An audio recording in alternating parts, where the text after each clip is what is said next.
Bien, muy buenas noches. La Benemérita Sociedad de Geografía y Estadística del Estado de Jalisco, Asociación Civil, en su sesión académica del jueves 8 de agosto, sea el día de hoy, tenemos una plática muy importante. Las jornadas en marcha de la Sociedad Mexicana de Geografía y Estadística a medio milenio de los orígenes de nuestro presente. Esto es con motivo de la llegada de Hernán Cortés a nuestro continente.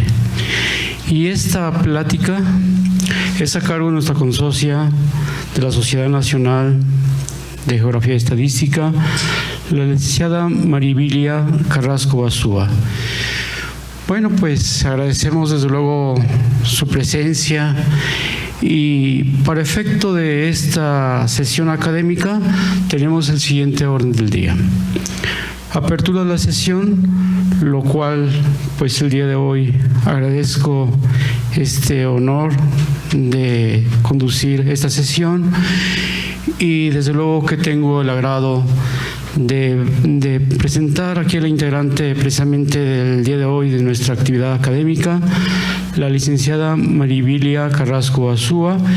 Como dijimos, ella es consocia de la Sociedad Mexicana de Geografía y Estadística y bueno, es una persona destacada en el campo internacional.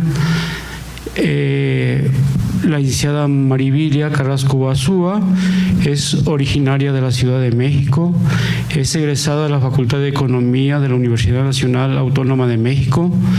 Su tesis de recepción versa sobre la historia de la formación industrial y el desarrollo de los Estados Unidos a principios del siglo XIX y el papel de Alexander Hamilton, secretario del Tesoro de George Washington. Es también miembro activo de la Sociedad Mexicana de Geografía y Estadística, donde ingresa en el año 2008 con el trabajo de la crisis hipotecaria de los Estados Unidos de América a la crisis global. Y bueno, su experiencia es muy amplia, muy importante, como habíamos dicho. Ha realizado estudios ex cátedra de economía, física, historia, filosofía, política y arte. También ha participado en estudios y en la elaboración de propuestas para el desarrollo económico nacional y del subcontinente hispanoamericano. Ha impartido conferencias y cursos de estudio en las principales ciudades y universidades de México. Ha ofrecido conferencias en los siguientes países: Argentina, Brasil, Colombia, Panamá, Perú y Venezuela. Además, Alemania, Francia, Italia, Suecia, España, Australia y los Estados Unidos de Norteamérica. Desde luego, esta actividad académica auspiciada por distintos organismos académicos, cívicos, sociales y de productores agrícolas e industriales. El 26 de abril de 1993 participó en Moscú, Rusia, como ponente del seminario Rusia, los Estados Unidos y la crisis financiera global, organizado por el Instituto para Estudios Políticos y Sociales de la Academia de Ciencias de Moscú, la Sociedad de Economía Libre de Rusia y el Instituto Schiller para la Ciencia y la Cultura de Rusia. Entre sus actividades importantes en la política nacional destaca como asesora no oficial del presidente José López Portillo, en un plan nacional de desarrollo, en particular en promover la energía nuclear y la infraestructura hidráulica. Bueno, pues también es importante su trabajo especial, su intervención para enfrentar la crisis de pagos de 1982 en México. En 1986 participó en la fundación del Instituto Schiller en México. Es un organismo internacional político y cultural fundado para promover un nuevo orden económico mundial y un nuevo renacimiento cultural. Actualmente participa en las jornadas organizadas por la Sociedad Mexicana de Geografía y Estadística en torno al medio milenio de nuestro presente, como señalamos, con motivo de la llegada de Hernán Cortés al continente. Pues licenciada Maribilia Carrasco Basúa, Es un honor tenerla aquí con nosotros en esta benemérita institución de la cual formamos parte a nivel nacional con la sociedad mexicana. Y para esa, pues yo diría, conferencia que el día de hoy tiene para nosotros, le cedemos la palabra y le decimos que está usted en su casa. Muchísimas gracias. Muy amable. Pues he querido estar aquí esta noche y gracias al presidente de la sociedad y a todos sus miembros por recibirme. He querido porque le compartí, primero traigo el saludo cordial y fraterno del presidente de la Benemérita Sociedad Mexicana de Geografía y Estadística con sede en la Ciudad de México, el licenciado Hugo Castro Aranda,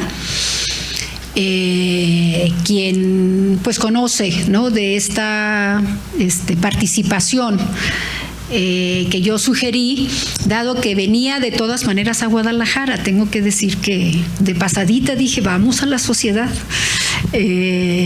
porque creo importante, relevante poder compartir la experiencia que hemos venido adquiriendo con esta que yo he llamado jornada, porque por iniciativa del presidente se ha convertido en una visita, en una remembranza itinerante de lo que ocurrió hace medio milenio con la llegada de Cortés al continente.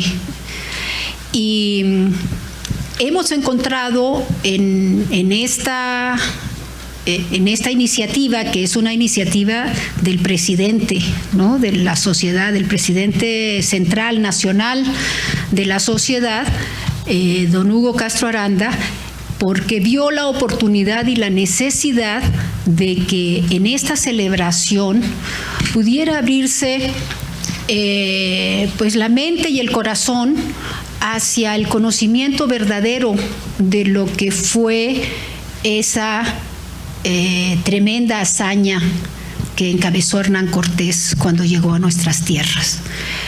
Y dado que este proceso siempre ha estado desde un tiempo histórico hacia acá oscurecido por las diferentes leyendas, ¿no?, para oscurecer el papel y los verdaderos hechos que ocurrieron, el presidente consideró necesario que se llevaran a cabo las reuniones en los lugares donde fue pasando Cortés, siendo el primero la isla de Cozumel después de haber salido de Cuba. Para sorpresa de muchos, porque pues la simplificación de la historia de repente no dice ni de dónde viene, ni a dónde llegó exactamente, ni cuáles fueron las grandes experiencias que fueron transcurriendo al descubrir un territorio y una población por entero desconocida en las dos instancias, tanto territorio como población. Y sobre todo la capacidad de Hernán Cortés para poder discernir la diferencia cultural de estas poblaciones y del territorio para poder relacionarse con ella. No deja de ser admirable entrar en los detalles. Las jornadas han contado con gentes muy destacadas, no solamente miembros e historiadores pertenecientes a la Sociedad Mexicana de Geografía y Estadística. Han sido activos participantes, investigadores del Instituto Nacional de Antropología e Historia, encabezados por la actual directora de ese instituto, de investigaciones históricas del INAH, porque el INAH tiene diferentes, ¿no?, áreas, pero la directora de investigaciones históricas, quien ha participado directamente y ha traído investigadores especializados en el área. Se ha contado con la participación de cronistas, tanto los cronistas que están asociados en las sociedades nacionales de cronistas, Sociedad Internacional de Cronistas, sino también los cronistas locales, de una manera que nos han podido revelar detalles que en muchos casos pasan desapercibidos incluso para los historiadores más minuciosos. Entonces el papel de los cronistas ha sido importante. Y hemos tenido desde luego la participación, Jalisco y la Sociedad Mexicana de Jalisco ha tenido una participación muy notable y constante, como la del general, y aquí, ¿verdad? Entonces, pero otros participantes de la sociedad de Jalisco han estado en estas jornadas.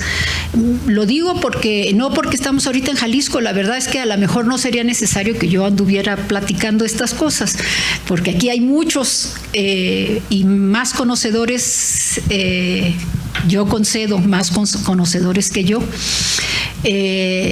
Sin embargo, sí me ha llamado la atención que Jalisco ha tenido un papel muy relevante en estas jornadas, más, digamos, que en otros estados de la República.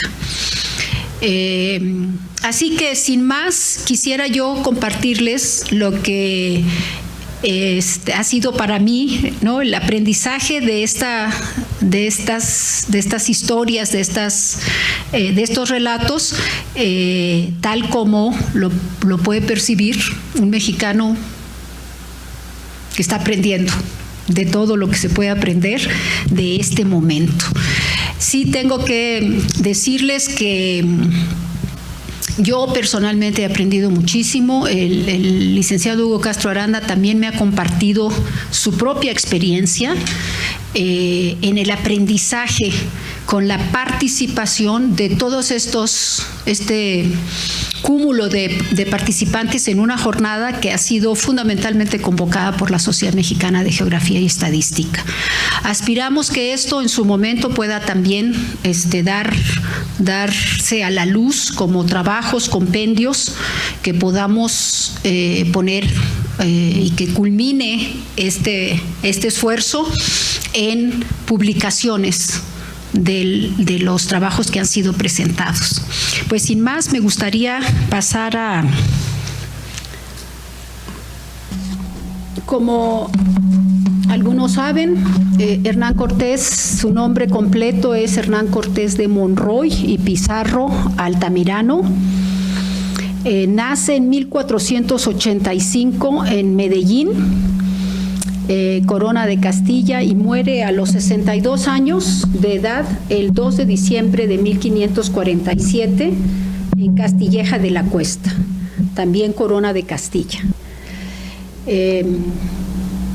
Es conocido por haber sido el capitán general de la Nueva España, alcalde de Santiago de Cuba, marqués del Valle de Oaxaca y con derecho concedido por el rey sobre todo el Mar del Sur, que es el Océano Pacífico. Rememorar un acontecimiento que pasó hace medio milenio, inicio de la conformación de nuestra patria, en la conjunción de etnias aborígenes y europeas cobijadas por la cultura occidental castellana, la más mestiza del continente europeo, es el propósito de todas estas jornadas. Aquí debo subrayar que la importancia de que en efecto España sea la nación más mestiza de toda Europa, que viene a mezclarse con el número pues le gusta al presidente de la sociedad llamarlas naciones, pero sabemos que eran ciudades-estado en algunos casos, en algunos pues los resabios de culturas que tuvieron momentos luminosos en el pasado, pero que en el momento de la llegada de los castellanos eso ya no existía. Me detengo brevemente en este plano donde aparece toda el área, ¿no?, que va extendiendo la corona de Castilla, y en su alianza con la corona de Aragón se van configurando lo que sería el nacimiento de la nación española, ¿no?, de España como nación propiamente. Esta es Extremadura, donde es el lugar de nacimiento de Cortés, y este es el puerto de Sevilla, en donde partían las expediciones. Como se ve, es un punto, pues, de salida de la península hacia el océano Atlántico. Se dan estos acontecimientos en un periodo en el que el cristianismo luchaba contra un creciente islamismo y con la certeza divina de la existencia del reino de los cielos, el empeño por cristianizar tierras paganas. Este elemento, sin duda, es fundamental en la configuración del designio de cómo se aproximan estas grandes expediciones hacia el Nuevo Mundo. Francisco López de Gómora, recordemos, dice que la mayor cosa después de la creación del mundo, sacando la encarnación y muerte del que lo creó, el mundo, es el descubrimiento de Indias, y así lo llamamos Nuevo Mundo. No hay duda de que el ir descubriendo que existía esta parte de la tierra, que desconocida, hasta básicamente desconocida, aunque se sabe que hubo navegación y encuentro con el territorio desde mucho tiempo antes que Colón. Sin embargo, ninguno de esos navegantes, sobre todo se habla de los vikingos en la zona norte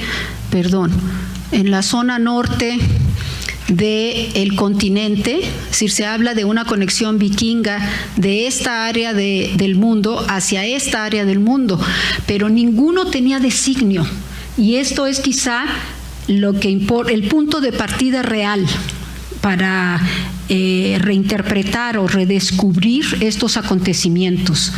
Yo lo considero muy relevante porque cuando se habló en el 5º centenario del descubrimiento del continente, de las expediciones de Colón, se argumentó por fuerzas que siempre estarán en contra de lo que significó la colonización española, que el continente había sido descubierto mucho antes. Y es cierto, hay resabios vikingos que llegaron al continente con mucha anticipación, pero para mí quedaba claro desde entonces que no eran comparables con lo que se desprendió después de 1492, y gracias a lo que ya estaba gestado en la corona española, ¿no?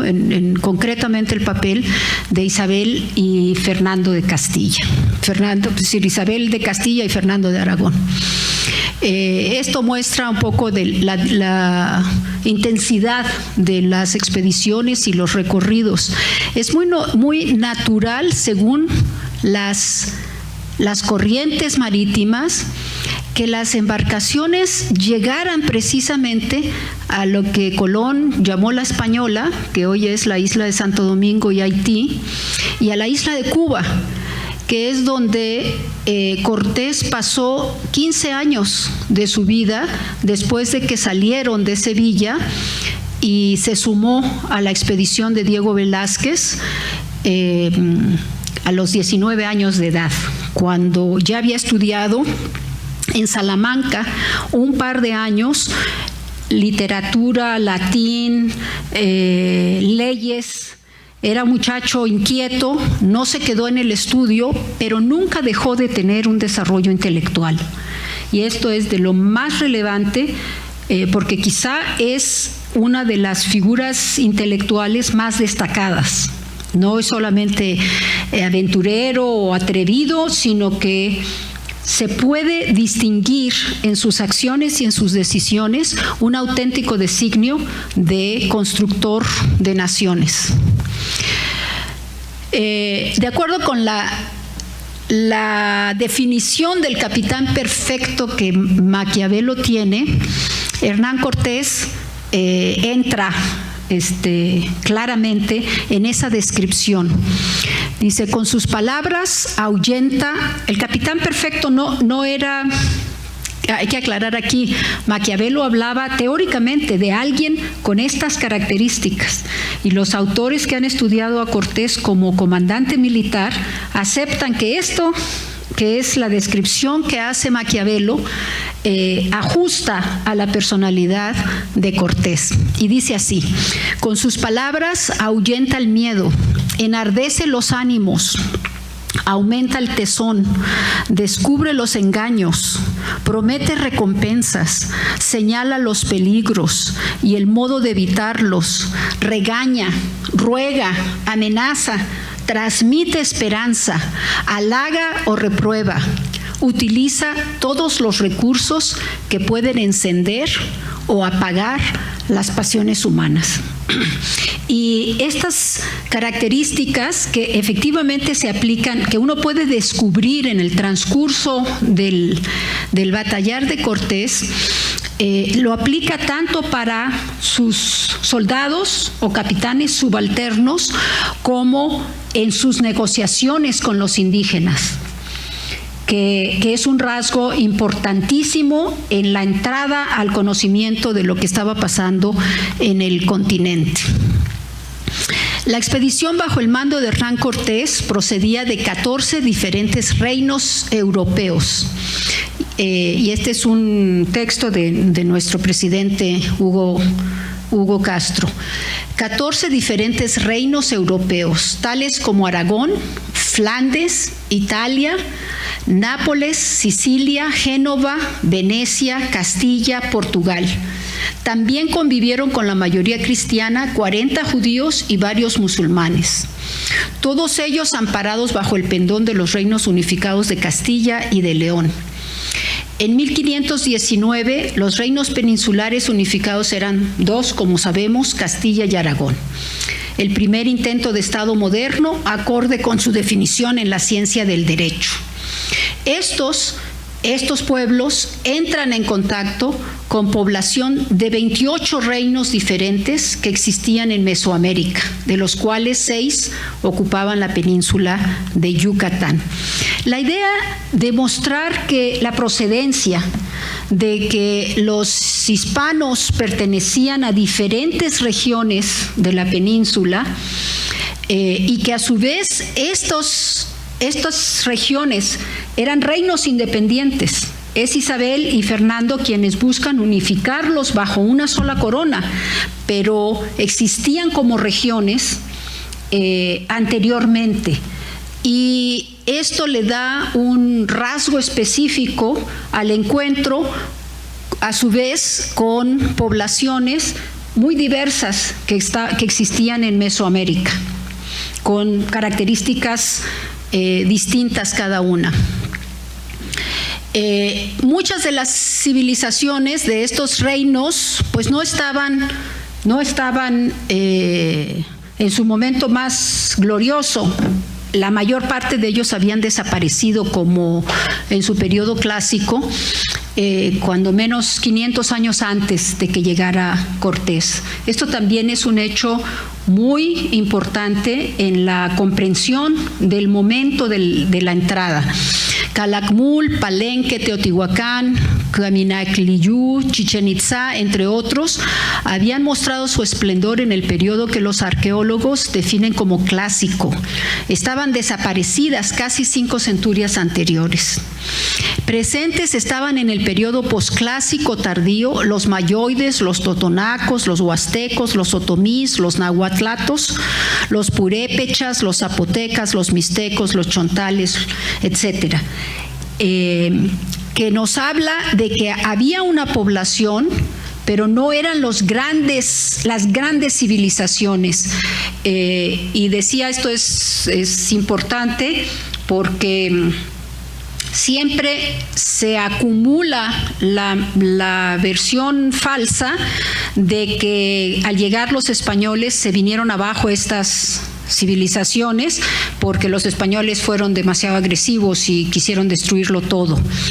Es evidente que, por ejemplo, cuando se llega a Cozumel y se tocan las costas de Yucatán, lo que había era tribus, había cacicazgos, varios, algunos en guerra permanente entre sí, todos de origen maya, pero no se trataba de una forma organizada en lo más mínimo. Allí se ve muy, muy claramente. Ahorita volvemos a Motolinía si se puede. Cortés llega en estas, ¿no?, este tipo de nave marítima, carracas, ¿no?, que eran navíos de vela redonda de alto borde especializados en transporte de grandes cargas en travesías largas. Esto es solamente para ilustrar que se trataba de naves generalmente con velas y que dependían del movimiento de las corrientes y del aire. Hubo muchísimos naufragios, algunos muy notables, muy conocidos, de los cuales se podía hablar. Aquí no me detengo en eso, nos vamos directamente. Esta es la travesía de Cortés, que era el alcalde de la ciudad de Santiago de Cuba. Entonces, la capital de la isla no era La Habana, no estaba acá, estaba en Santiago de Cuba. Y sale desde Cuba para llegar a la isla de Cozumel.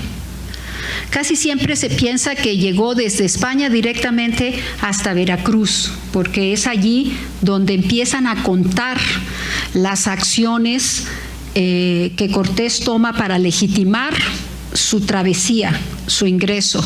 Y no es en Cozumel ni en Yucatán donde eso ocurre, porque se pensaba que Yucatán era una isla, que esto no era una parte del territorio sólido, sino que era una isla, y había sido concedido al almirante de Flandes por órdenes del rey. Y en eso Cortés era muy sensible, era un hombre que conocía las leyes. En su estancia en Cuba había adquirido mucho más conocimiento de cuál era la legislación en España y era respetuoso de lo que dispusiera el rey. De manera que cuando inicia su expedición, él llega efectivamente a la isla de Cozumel, que es todo un descubrimiento, ¿no? Ahora que estuvimos ahí, me gustaría decirles algunas cosas, pero por el momento decirles que él tiene instrucciones de no hacer contacto directo ni tratar de poblar, hacer un contacto de negociación con las poblaciones de esta zona. Y no es sino hasta después de Potonchán, perdón, aquí se nos fue.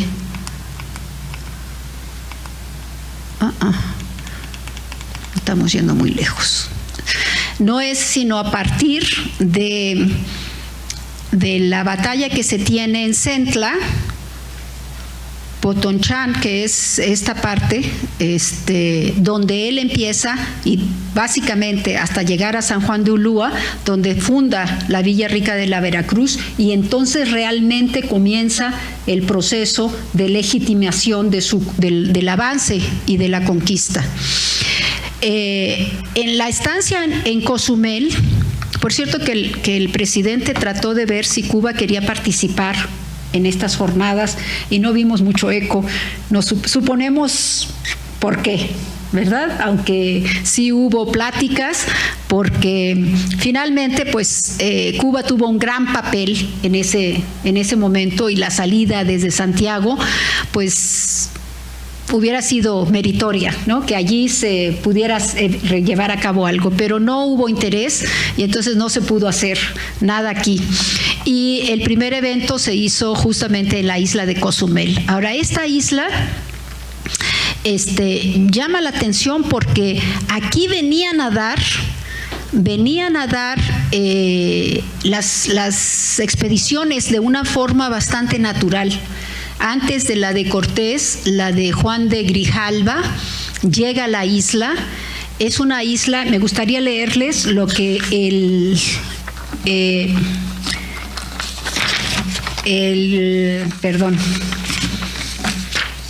cronista vitalicio nos contó estando en Cozumel. Dice así: en Cozumel ya había asentamientos mayas desde hacía 1000 años, donde se destacaba el culto a Ixchel, la madre de los dioses en la mitología maya, mismo que atraía peregrinos de toda Mesoamérica. Era también un punto obligado en la ruta comercial marítima que llevaba a los mercaderes mayas hasta Centroamérica y las islas de la bahía de Honduras. Esto de verdad es sorprendente. Cozumel era indispensable para poder moverse. Incluso los zapotecas del istmo de Tehuantepec, desde aquí, podían atravesar para llegar, y se navegaba y había comercio hacia Centroamérica. Cozumel era indispensable como un punto de partida y de contacto. En cierta forma, Cozumel era un punto la población era como multicultural o multiétnica, ¿no? Ya había allí un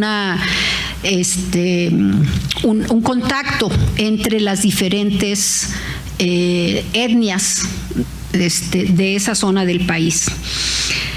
Se cree que a la llegada de las expediciones españolas habría una población estable en la isla entre 25 y 30,000 habitantes, explicada por ser un punto de contacto para el comercio. Hecho que debió llamar la atención de los expedicionarios, que vieron el contraste entre las islas del Caribe, en el que solo habían hallado aldeas y chozas de madera sin labrar y techos de paja con nativos semidesnudos, y Cozumel, donde hallaron individuos bien vestidos, estructuras de piedra, chozas con altos pretiles de piedra, calzadas pavimentadas con losas de piedra, todo mostrando un nivel superior de actividad económica y cultural. A mí me parece relevante este señalamiento, no como solo como un reconocimiento objetivo de cosas que había con esa población. Y el hecho de que los españoles, los más inteligentes y sensibles de ellos, pudieran diferenciar entre, primero la diferenciación de las culturas, había diferentes niveles culturales, y dos, que podían diferenciar ya desde Isabel la Católica que se trataba de seres humanos a los cuales tendría que transformársele, y la única forma que conocían en ese momento era la transformación religiosa, cambiar sus rituales paganos y su idolatría por una práctica religiosa cristiana. Eso es, digamos que lo único que no era transgredible o transigible en las negociaciones con las poblaciones. De entrada, Cortés fue marcando esa conducta.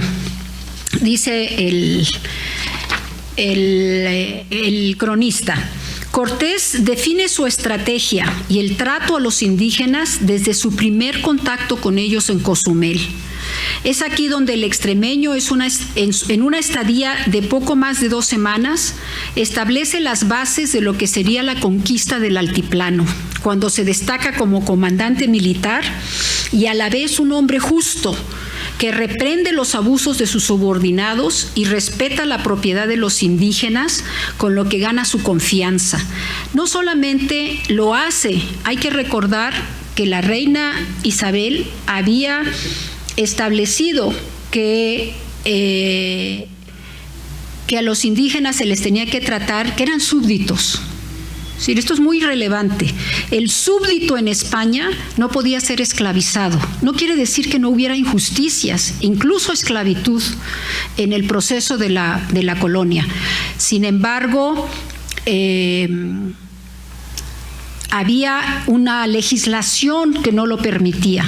Y si estas poblaciones iban a ser súbditos de la corona, se sujetaban a la legislación que había sido establecida en la península en España. Y así que la actitud de Cortés también obedecía al conocimiento de eso.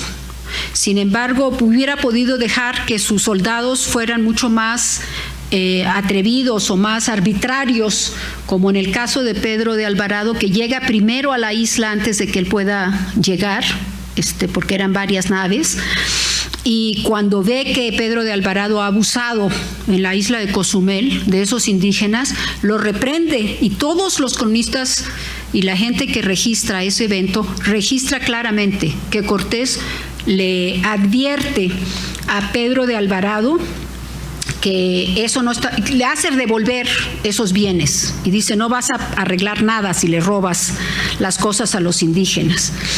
Se muestra también como evangelizador al predicar a los infieles y sustituir los falsos dioses por una cruz de madera. Y ahí es también donde se da la primera misa cristiana en Mesoamérica. Es también en la isla donde incorpora como su traductor a Jerónimo de Aguilar, uno de los náufragos de 1511, que supervive con Gonzalo Guerrero a la pérdida de todo y de todos, en cuanto llegan a tierra firme. El capitán Juan Valdivia, de ese naufragio en 1511, es nombrado entonces regidor del Darién y enviado en comisión en 1511, el 15 de agosto de 1511. Naufraga y solo superviven 18 hombres y 2 mujeres. En un batel llegan a las costas de Yucatán. Esto de las 2 mujeres yo no lo tengo confirmado, pero así nos lo reportó el cronista. Y en un batel llegan a las costas de Yucatán, donde solo llegan con vida 8 de ellos. 4 son sacrificados, incluyendo Valdivia, a quien se le extrae el corazón en presencia de sus subordinados. Solo 2 logran huir y superviven: Jerónimo de Aguilar y Gonzalo Guerrero. El primero, místico, subsiste y se refugia en el libro de las horas, y el segundo se integra a una tribu que lo adopta, y allí es donde crea familia. Alvarado le ha dicho y reprendido gravemente, diciendo: no había de apaciguar las tierras de aquella manera, tomando a los naturales su hacienda. Aquí me detengo brevemente en términos de lo que cómo va conociendo Cortés a la población, y desde luego el relato de Jerónimo de Aguilar, que había presenciado la manera en que la tribu, donde caen al principio después del naufragio, ¿no?, llegan a tierra firme y son capturados por una de las tribus. Como los ven como enemigos, sacrifican a Valdivia, que era el capitán, y ellos alcanzan a escapar. 3 o 4 de ellos alcanzan a escapar y llegan a una tribu donde también los iban a sacrificar o los iban a maltratar, excepto que la hija del cacique se fija en uno de ellos, que en este caso es Gonzalo Guerrero. Esto ha sido descrito por escritos que se piensa que los escribió el propio Gonzalo Guerrero, y con el tiempo se descubrieron. Yo me detengo a reflexionar en esa historia y en el hecho de que desde ese momento Cortés registra que no siempre, pero que pueden ser sacrificados, que eso es una manera natural de las etnias de tratar a sus prisioneros, ¿no? Que como sabemos en el altiplano era clarísimo. Cuando llega a Tlaxcala eso se revela claramente. El siguiente punto de contacto, después de salir de la isla de Cozumel, pasa por la isla Mujeres, que él le pone ese nombre a la isla Mujeres porque encuentra pequeños ídolos en forma de mujer, figuras de sal en formas de mujer, y sigue hasta la zona de la desembocadura del Grijalva, llamado entonces solamente Tabasco, ¿no? Del río Tabasco, y allí se encuentra y tiene el primer combate y el primer contacto con la población de Tabasco. Es muy interesante la crónica que hace Andrés de Tapia. Andrés de Tapia es un cronista que desafortunadamente deja a la mitad los relatos. No es una crónica muy extensa, pero sí muy significativa. Y describe de una manera muy personal lo que hace Cortés al llegar a esa desembocadura. Dice que salieron los indios en actitud de guerra y a través del intérprete, Cortés les habló y les prometió no tomar cosa alguna, ni consentirles hacer mal si lo recibiesen en paz y le escuchasen la razón por qué allí había llegado. Le salieron al paso, los indios se mostraban de guerra con sus arcos y flechas y varas, y el marqués les tornó a requerir muchas veces que lo recibieran en paz y que les rogaba tanto porque sabía que habrían de ser destruidos si otra cosa hiciesen. Es decir, un gesto militar muy claro: no se peleen conmigo porque los puedo vencer, ¿no? De parte de Cortés. Y dice, a la mañana siguiente mandó exploradores Cortés que trajeron gente con quien pelearon, y trajeron ciertos indios, y llegados al Real dijeron estos indios cómo ellos se andaban juntando para nos dar batalla y pelear a todo su poder para nos matar y comernos. Yo me imagino que esta descripción, en el momento en que los indios dicen sí, los vamos a matar y nos lo vamos a comer, no eran simplemente dichos pasajeros. Jerónimo de Aguilar era testigo de que así ocurría cuando quedaban prisioneros.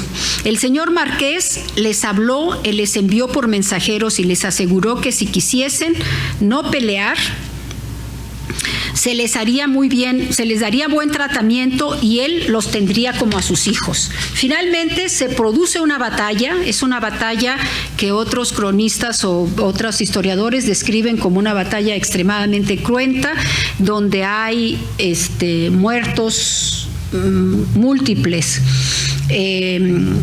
Y es allí donde combaten con caballos y finalmente triunfan. Al final Cortés manda llamar al cacique que había sido vencido, y el cacique se presenta con regalos y con 20 mujeres. Esas 20, entre ellas es que aparece la que después será conocida como Doña Marina o la Malinche. Y vimos en las conferencias que esta era una tradición, porque la historia dice que eran esclavas y que simplemente las entregaban como esclavas. Primero, Cortés nunca las trató como esclavas. Eran mujeres que después de ser bautizadas, porque el mandato para ellos era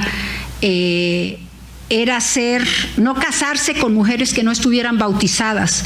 Entonces las bautizan y les dan nombres cristianos y las entrega como mujeres a sus capitanes. Esto está totalmente documentado. Y el punto aquí es que era una tradición tribal, que las tribus entregaban no solamente regalos, sino mujeres al vencedor, porque era una manera de emparentar con el vencedor. Y de esta forma el vehículo eran esas mujeres. Y eso se repite constantemente en los tratos y en las negociaciones con las tribus. Pero esta es la primera. No era en ese sentido la primera vez, y eso es lo que dicen los historiadores. No era en este caso igual en el trato con los indígenas en Veracruz. No es que fuera la primera vez que lo hacían, ¿no? El pacto con Zempoala también tuvo esas características. Con el famoso cacique gordo de Zempoala había intercambio de mujeres, y lo que se sabe es que era una tradición de los propios indígenas eran como pactos de paz, y finalmente para aceptar que eran vencidos. En las crónicas muestran que los indígenas que entraban en la pelea, en el caso donde fueron, siempre decían: vamos a pelear hasta morir, si ustedes vencen, los reconocemos como vencedores. Y eso fue lo que pasó en Centla, y luego en Zempoala no hubo esa necesidad, porque allí ya intervino doña Marina. Es a partir de Zempoala que doña Marina se incorpora, llegan a San Juan de Ulúa, y es en San Juan de Ulúa donde reciben a los primeros mensajeros de Moctezuma, y donde se revela que doña Marina, así llamada ya cristianamente, Malintzin, sabía la lengua del náhuatl y no solamente del maya. Y se reúne entonces con Jerónimo de Aguilar, que era el traductor maya. De hecho, él hacía la traducción yucateca. Malintzi, que había salido de aquí, conocía el maya chontal, que era un maya, digamos que un dialecto del maya yucateco, y luego cuando llegan a San Juan de Ulúa, ella se revela conocedora del náhuatl, que según la historia era era la lengua de su familia, era básicamente la lengua materna de Malintzi, era el náhuatl. Hay versiones diversas sobre cómo era, qué tipo de familia o de cacique era su padre, que muere joven, y cuando ella era casi niña, y entonces la madre la entrega a tribus que finalmente termina en Centla.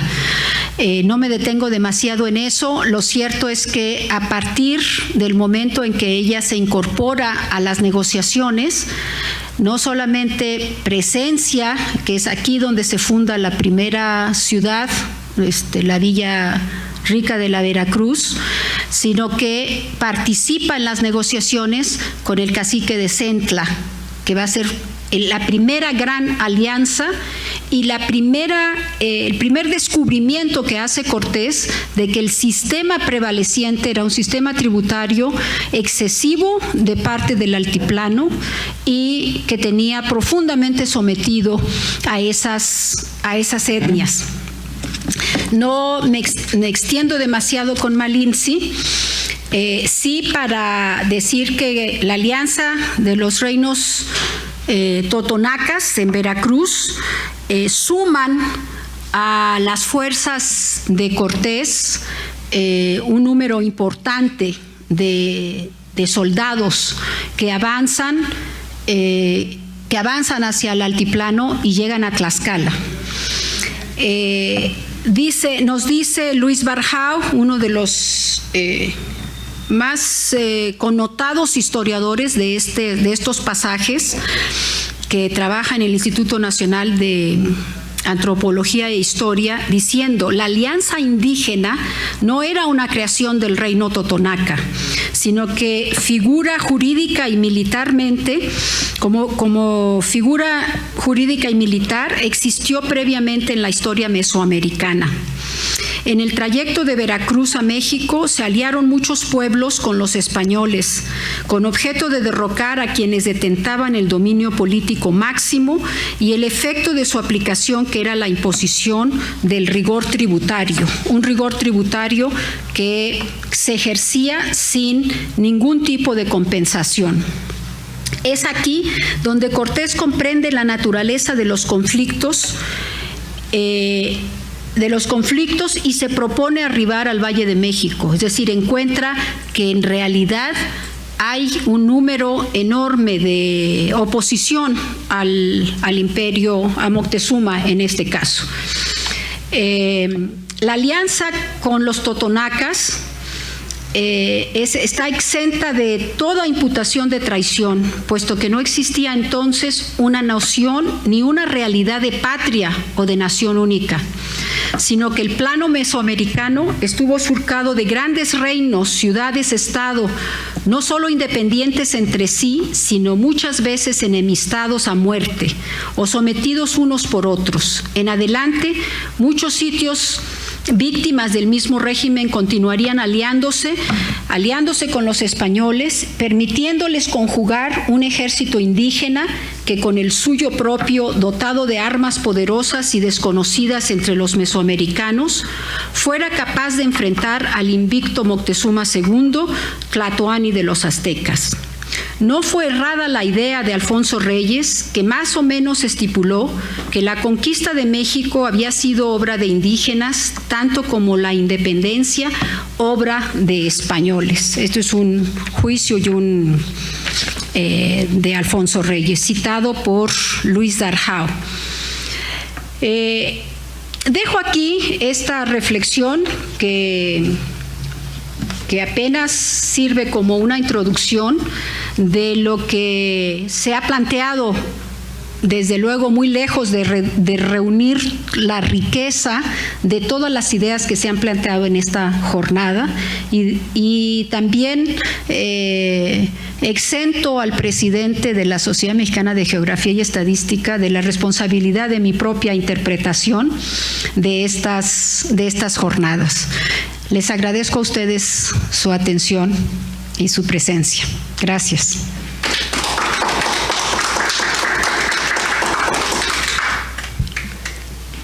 Solo como para mostrarles algunas imágenes, este lienzo de Tlaxcala que muestra a doña Marina siempre, y vimos muchas imágenes de estas, a doña Marina siempre en una posición muy especial como interlocutora, de pie al lado de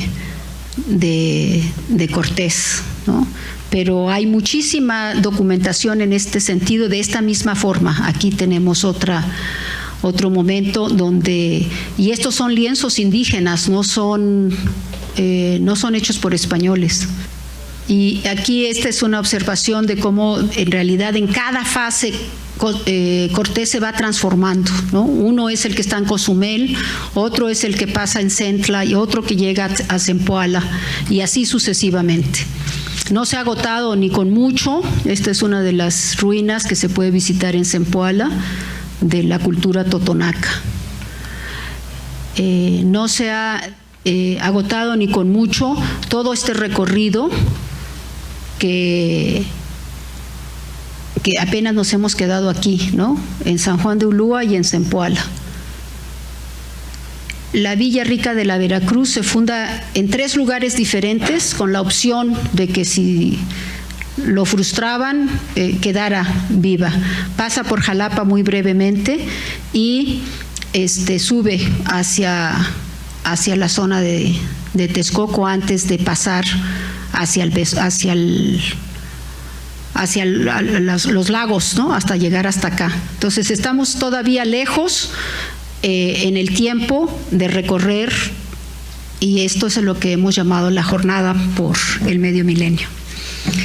Bueno, creo que nos da Si estas son imágenes igual, todas son indígenas, mostrando la forma en que llegaban a ofrecer regalos para hacer paz, o venían después de que había habido guerra y habían sido vencidos. Los dos asuntos más importantes que no voy a abordar, pero los puedo mencionar, que son las llamadas matanzas, la que se da de los tlaxcaltecas contra Cholula, y la caída de Tenochtitlan, merecen análisis específicos, cada uno de ellos, porque ambos tienen su explicación o existen hipótesis de cómo fue que se fueron generando. Aquí lo único que sí podemos adelantar es que no era deliberado el querer llevar a cabo algún tipo de matanza o exterminio per se. En algunos casos era el resultado de una negociación entre dos etnias poderosas peleadas realmente a muerte, ¿no? Los soldados que llevaron a cabo la batalla de los tlaxcaltecas eran tremendos, eran soldados muy aguerridos y habían estado en pleito con Cholula durante más de un siglo. Y eran ellos los que llevaron a cabo la orden la dio Cortés, pero los soldados que ejecutaron la batalla eran tlaxcaltecas. Entonces, sin querer justificar o ignorar lo dramático que eran esas batallas, tampoco se puede ignorar el contexto específico del momento de por qué se llevaron a cabo de esa forma. La animadversión contra y el desconocimiento de estos episodios llevó, por ejemplo, a que esta escultura que el presidente José López Portillo en el 82 hizo que se realizara, estaba programada para estar en el centro de Coyoacán, en la Ciudad de México, y se reveló una gran oposición para que se pusiera, entonces se tuvo que mover y está en este jardín de Jicoténcatl en la Ciudad de México, y ya se habla, no he tenido yo oportunidad de confirmarlo, pero ya se habla de la desaparición de la figura del niño, que es Martín Cortés, el primogénito de Cortés, y el hijo que le dio la Malinche.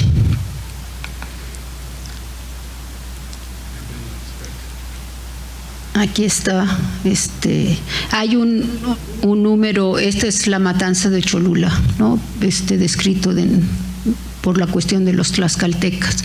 Los combatientes eran españoles e indígenas. Eran imposibles las grandes batallas, que ya se puede concluir, las grandes batallas que se llevaron a cabo sin la participación de esas poblaciones indígenas que se sumaron a Cortés. Pues muchas gracias.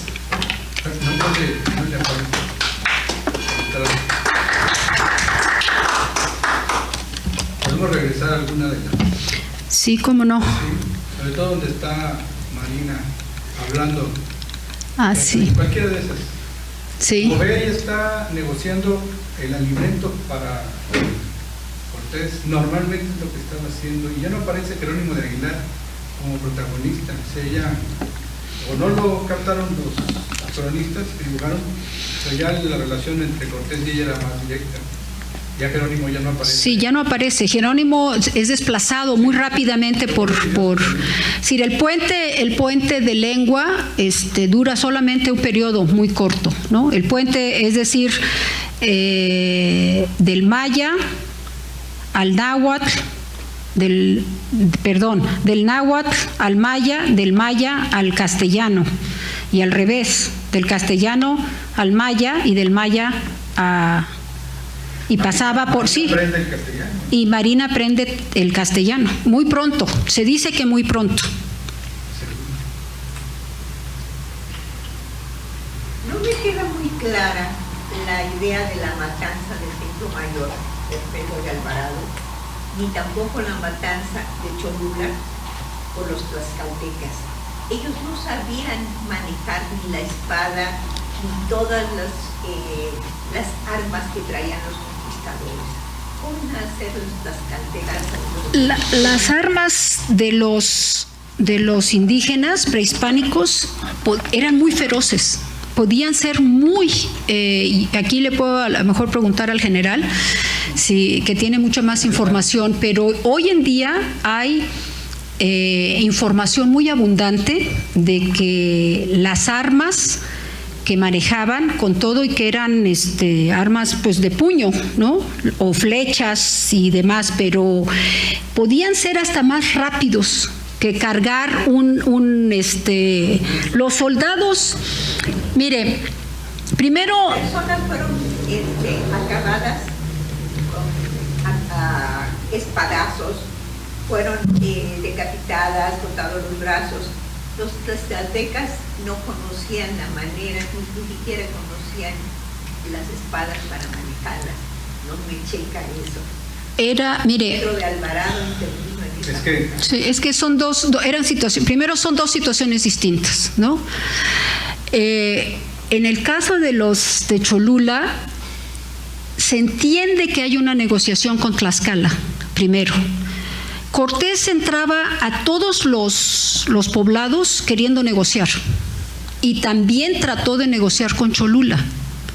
De hecho, lo relata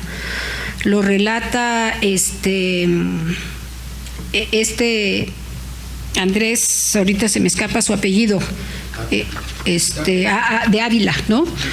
Él lo relata con mucho detalle. Entra a negociar con Cholula y en todos los casos una de las cosas que Cortés decía era: lo único que no perdono es que me mientan. Entonces, cuando le mandan espías, les advierte que no va a tolerar que lo estén espiando. Es en ese contexto donde se descubre que Cholula los va a asaltar, les va a tender una celada. Y estaba claro desde siempre que o vencían o eran derrotados, es decir, no había de medias tintas. Y cuando se descubre que Cholula les va a tender la celada, Cortés toma una decisión que yo creo que es totalmente ruda, es un mensaje a los aztecas, ¿no? A Moctezuma, porque eran los grandes aliados de Moctezuma, y tenía la información de la enemistad respecto de los tlaxcaltecas. Es decir, los tlaxcaltecas estaban dispuestos, si tenían un comandante que los llevara a esa batalla, estaban dispuestos a destruir a Cholula. Tenían la suficiente determinación. Ahora, esas batallas, pues participaban con todo lo que tenían, con todas las armas, eran pueblos guerreros todos. Y todas las batallas, olvídese de Cortés, todas las batallas de ellos eran a muerte, por prisioneros y para llevarlos, ¿no? Por los rituales, por lo que se quiera, pero eran a muerte. Entonces, cuando sienten la decisión de que pueden intervenir, porque también interviene Zempoala, también llega la gente de Veracruz. Esa batalla no se da exclusivamente. Si Cortés traía ¿cuánta gente? Traía 500 gentes. ¿En cuántos barcos cabían 500 gentes? Tenían como 6. Tenían como 6 barcos, ¿no? Ahí está, sí se conoce. Y eran 300 personas en un principio, más los que se sumaron. Sí. Más los que se sumaron. Y esos barcos, los destruye Cortés, los deja hundir, quedan más quemar las naves. Los desarman, pues. Quemar las naves. Sí, eso lo hace después, no lo hace inmediatamente, ¿no? Sí. Cuando, es decir. Y la galvanización se dio en 1528, 11 o 12 años después de sí. La llegada de Cortés. No se habla pero de Cortés ni cosas de estas en esa época. Sí, no, ¿cómo no? Tenían dos sacerdotes y no entregaron, eso también está documentado, no entregaron a las mujeres hasta que fueron bautizadas. las bautizaban los sacerdotes. No quería decir que esas mujeres, Malintzin captó muy rápidamente el asunto de la religión y se convirtió, se cristianizó muy rápidamente, pero la expedición de Cortés traía a 2 sacerdotes y había misas y sustituían los ídolos por cruces y trataba de convencerlos de que había un Dios diferente, etcétera. Eso no. Cortés lo hacía. Cortés lo tienen todos los documentos que registran la entrada de Cortés. Cortés tenía, era la única justificación que les daba la corona. La corona, si esto sí estaba, digamos, era una legislación, la corona les mandaba, tenía un mandato y tenían, Cortés en ese momento no lo tenía, pero sabía que este era el mandato que tenía la corona, que había que evangelizar y que el asunto era tener súbditos cristianos. Sí, porque tenían el dominio moro de 700 años. Sí, tenía que ver, así es, tenía que ver desde luego con la reconquista, tenía que ver con la religión, lo cual no nos tiene por qué sorprender para la época. Estamos hablando del medievo, estamos hablando de que lo único que había de renacimiento era la tecnología para navegar, pero los preceptos jurídicos, religiosos que prevalecían eran totalmente medievales. Una parte de esta reflexión tiene que ver con despojarnos de los prejuicios actuales y el interés de identificar auténticamente cómo podía ser aquello, ¿no? Entonces allí los detalles se convierten en muy significativos. Esa es mi percepción, ¿no? Sí, y atrás, ahorita, un momentito. Sí, había levantado su brazo primero. Buenas noches. Yo también percibo un matiz muy bondadoso, una expedición como un descubrimiento muy bondadoso y inclusive sin averiguar mucho, yo creo que el sentido común nos lleva a entender que esto venía muy bien planeado desde Cuba. Ellos sabían a qué venían. Ellos no se fueron topando. Obviamente entiendo que todas las tribus aquí tenían sus pleitos y los aztecas eran los dominadores, eran los más salvajes y los odiaban las otras tribus, etcétera. Claro que lo aprovechó Cortés, pero ellos tenían un objetivo como lo tienen todos los invasores o todos los expedicionarios en todas partes del mundo, y el objetivo, lo sabemos muy bien, era o territorio o bienes, y ellos venían en gran parte por eso. Yo creo que no podemos excluirlo jamás. Claro. No. Independientemente de si también querían tener súbditos, la corona, etcétera. Ellos venían con una idea muy clara de lo que querían. Y también dispuestos a perder la vida, desde luego. Pero entonces no fue para nada un acto de nada más de expedición descubridora. Venían con una idea muy bien definida de qué querían. Y desde luego, el mestizaje después se dio y obviamente nosotros somos mestizos, no podemos defender ni una causa ni otra, pero la realidad creo que hay que entenderla bien desde ese punto de vista.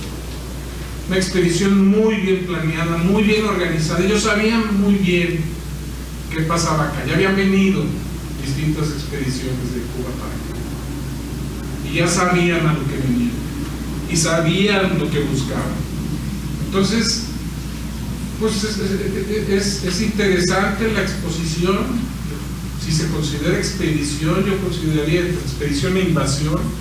Y aprovecharon todas las circunstancias. Y claro, un genio Cortés. Un genio en la estrategia militar y un genio en cómo convencer a las distintas tribus, y fue muy hábil, pero desde luego que había un interés invasor y desde luego que había un interés, tan es así que la corona luego se benefició con toda la minería de México. Es decir, son hechos incontrovertibles, esos no se pueden discutir. Yo creo que Lo que se puede... Se pueden discutir esos hechos. Se puede discutir que el mestizaje, finalmente nosotros somos mestizos, es cierto. Nosotros no podemos ponernos del lado de los tribus originarias ni de los españoles, porque finalmente nosotros poseemos un mestizaje. Pero la realidad es que ellos venían con mucho mejor armamento, claro, eran menos lo que dice, venían con caballos, las tribus se desconcertaron en un inicio porque pensaban, no sabían qué hacer con esos elementos, contra esos elementos, pero eso es una realidad. Y también había gente muy agresiva como Pedro de Alvarado, Niño Beltrán de Guzmán, que nos conquistó en esta zona. Así es, así es. Y que fueron muy agresivos. Así es. No, en este caso, mire, no le voy a... ¿De qué se trata? Se trata de redescubrir ciertos hechos. No que Cortés era santito, no lo estoy presentando ni era la intención. Dije que era un capitán militar, con esas características que describe Maquiavelo, ¿no? Es decir, el individuo efectivamente, primero, sí concibe avanzar, y no es que fuera un gran complot. Él decide que va a cambiar la ruta o el resultado de las dos expediciones inmediatas anteriores, la del 17 y la del 18, ¿no? Se sabe, se va descubriendo en el proceso de la decisión que él ya tiene una idea. No tenían toda la información, definitivamente no tenían toda la información. No tenían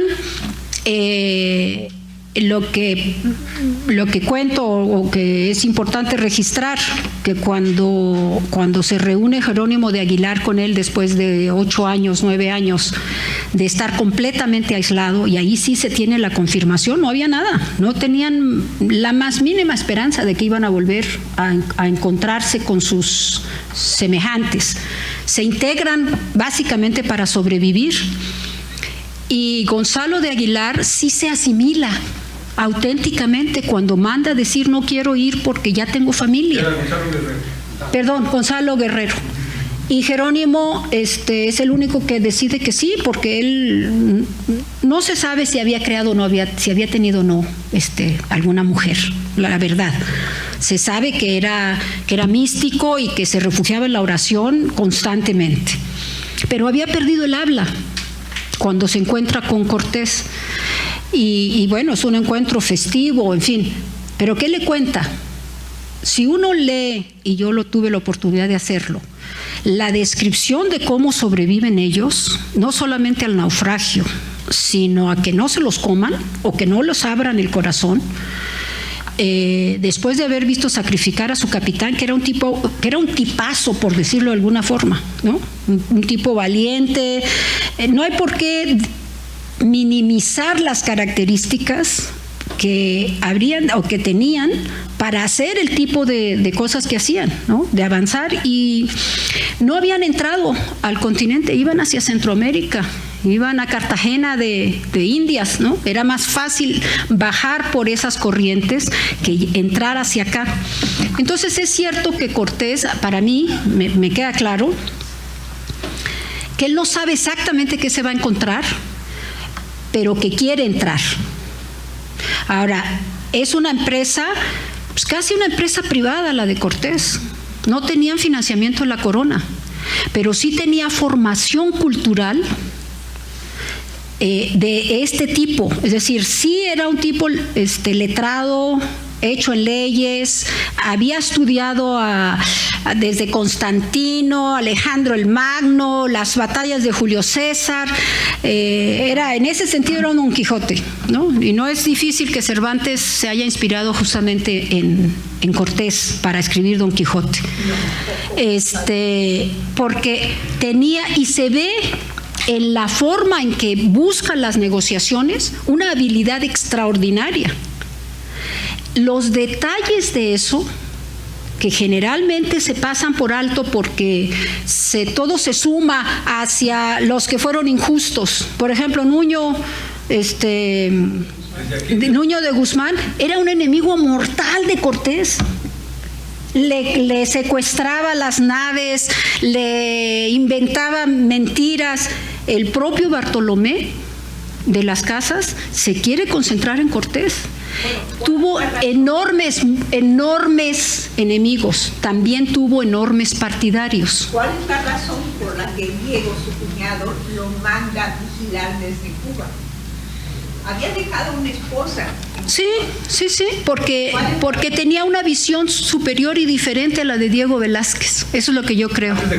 Sí. Es una pena que los cubanos no se adhieran a esto, porque esa parte de formación cubana de Cortés es muy importante. Así es. Porque solamente Cortés ahí hace población, o sea, ahí en Santiago, él hace todo lo necesario para entender cómo se hace población que llega a ser a Veracruz. Hace un mestizaje, él prefiere casarse con una chica de la región, tiene una hija que la hace hace a Velázquez que sea su padrino, ¿sí? Y no le permite que se case con esa, sino que se tiene que casar con un español. Pero él cree que el mestizaje es lo correcto, así lo ha venido haciendo, lo ve correcto, ¿sí? Quiere entender esto de una manera que lo viene a fortalecer aquí en México, como se llamara toda esta población. Pero esa visión la tenía él desde Cuba. Hay que entender a ese Hernán Cortés cubano, porque es donde crea sus negocios, hace su empresa.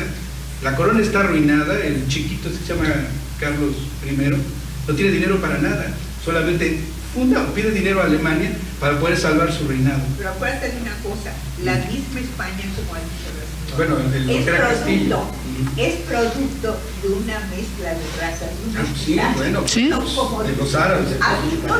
Pero no andamos vestidos con burkas aquí. No, sí, no, si no hubiéramos acabado. España tuvo 10 invasiones, entonces era una mezcla de Sí, eso nos enriqueció en todo sentido. Pues hablamos. Disculpen ustedes, por razones de tiempo, desde luego y con todo el respeto a la licenciada Maribilia Carrasco Pasúa, desde luego continúe por favor con posiblemente la respuesta que tenía para nuestro compañero. Básicamente, creo que se abre con esto, como dije desde el principio, el tema es controvertido. La invitación es con serenidad abordar ciertos hechos que la mayor parte no conocíamos, ¿no? Y que en algunos casos, cuando menos a mí, me ha sorprendido poder tener un contacto con historias que personalmente me revelan otro universo, con otros ojos. Y es todo lo que puedo decirles, invitarlos a que haya esa apertura de mente y de corazón, porque sin ellos siento que este país que necesita una reconciliación profunda, sin eso no lo vamos a hacer. Una pregunta, ¿usted ha leído a Miguel León Portilla? Sí, algunas, le confieso que no todo, pero sí, algunas de sus cosas, y además reconozco que es el que invita al conocimiento y la comprensión de esa parte indígena. Quiero decirle que yo soy hija de zapoteco y desde hace mucho tiempo que defiendo la evangelización de este país y el mestizaje, y no lo hago desde el plano de no reconocer las fuentes y las raíces, ¿no? Y como dice un miembro de la sociedad allá en la Ciudad de México, pues unos somos los que llegamos y otros somos los que estábamos, pero éramos, ¿no?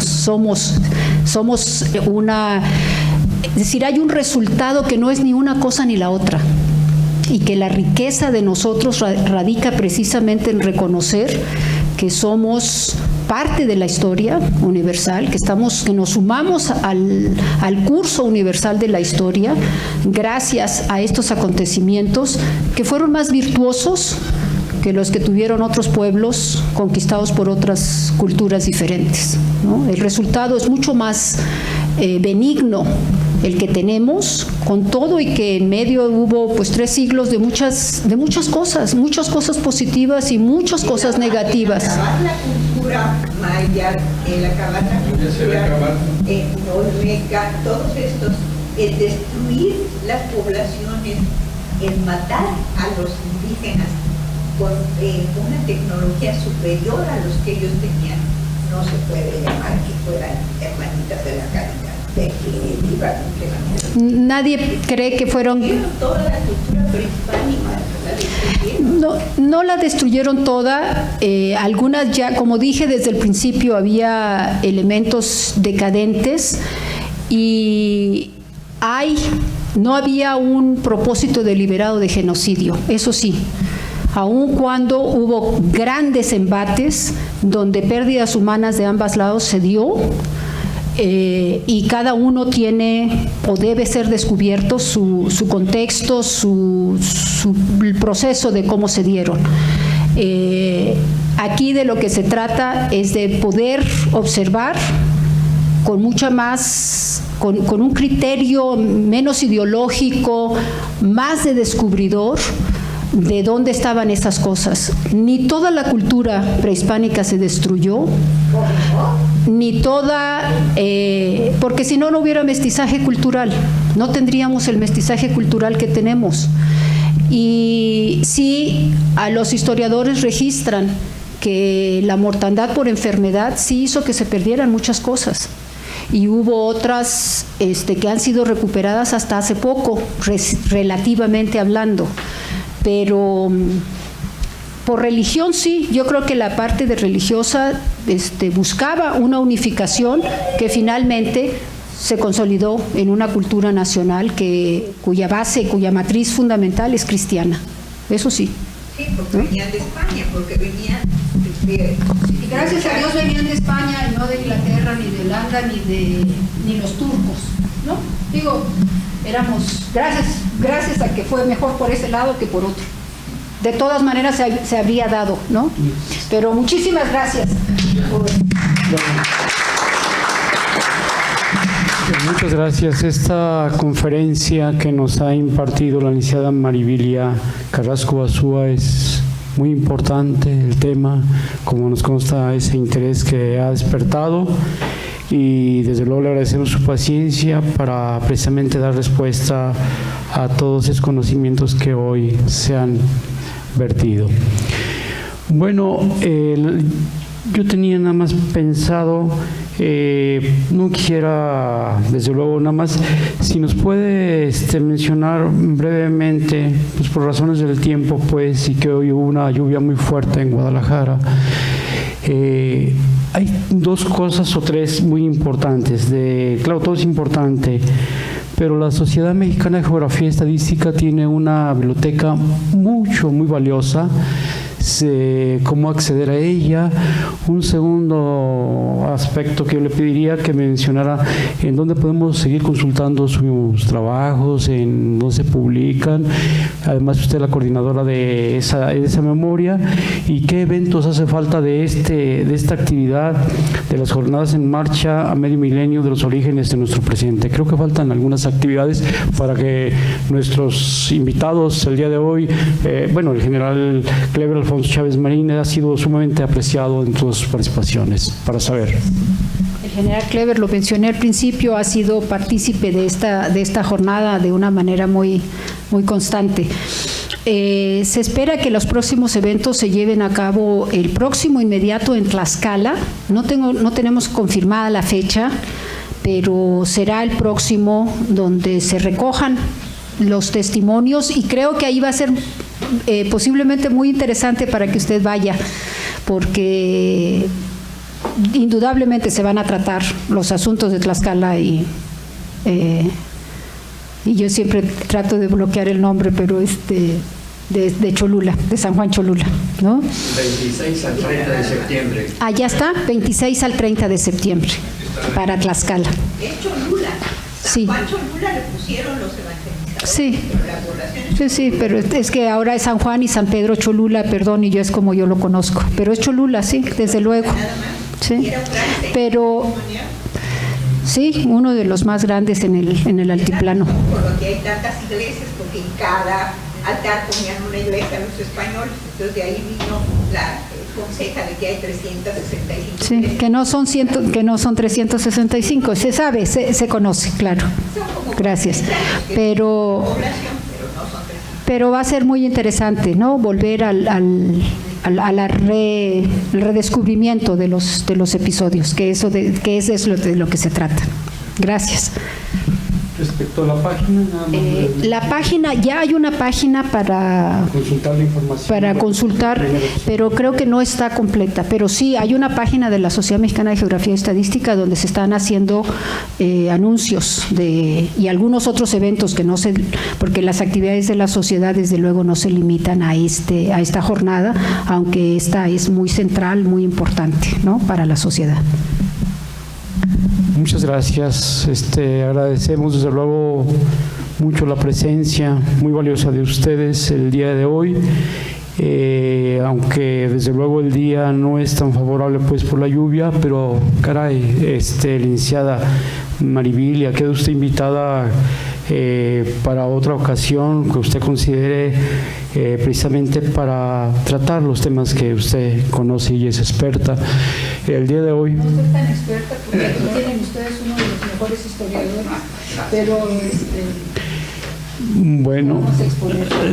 bueno, pues muy agradecidos que una persona que forma parte de la sede de que pertenecemos nosotros, de la Sociedad Mexicana, esté aquí con nosotros. Desde luego, esta institución, la Benemérita Sociedad de Geografía y Estadística del Estado de Jalisco, Acción Civil, pues es una institución científica y cultural instalada el 27 de septiembre de 1864, y desde luego agradezco a nombre de nuestro presidente, el doctor Arturo Curiel Ballesteros, el honor precisamente de entregar este reconocimiento a usted, licenciada Maribilia Carrasco Basúa, que dice: por su participación en las actividades organizadas por esta institución, con la conferencia Las Jornadas en Marcha de la Sociedad Mexicana de Geografía y Estadística a medio milenio de los orígenes de nuestro presente, misma que se llevó a cabo en instalaciones de nuestra casa sede, cumpliendo con esta finalidad fundamental de esta benemérita institución,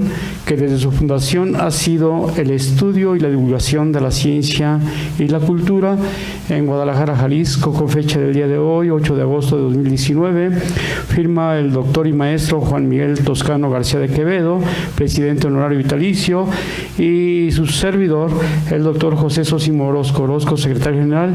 Así es de que, pues además de todo ese conocimiento el día de hoy que usted nos ha regalado, pues le entregamos este reconocimiento con un fuerte aplauso.